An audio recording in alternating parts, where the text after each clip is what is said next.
كنا عمالين نتريق على حمو الاحول صاحبنا، وفي يوم جالنا من غير حول. حبيبي يا حمو، تعال اقول لك حصل ايه. المشكله عند حمو كلها في العضلات اللي بتحرك عينه. عندك 6 عضلات بتحرك العين، وكل واحده فيهم بتشد العين في اتجاه معين. لو مش عارف تفهمها تخيلها زي حبال بتشد نفس الحاجه في اتجاهات مختلفه.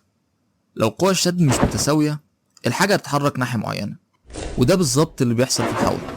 بتكون المشكله ان العضلات اللي بتحرك العين قوتها مش متساويه، وهنا الجراح بيتدخل. هو مش بيحرك العين نفسها، هو بيعدل قوة أو تأثير العضلات اللي بتحركها. العضلة القوية ممكن يرجع مكان تثبيتها لورا فتقل قوتها، والعضلة الضعيفة ممكن يأثر جزء منها ويثبتها تاني فتشد العين بشكل أقوى. كده الدكتور بيقدر يتحكم في قوى الشد حوالين العين، وبعد ما بتخلص العملية حمو بيرجع زي الطبيعي. يعني الحوار كله طلع عضلات. انزل الجيم يا حمو، ولا حمو، واكتب كومنت اعمل منشن صاحبك الأحول.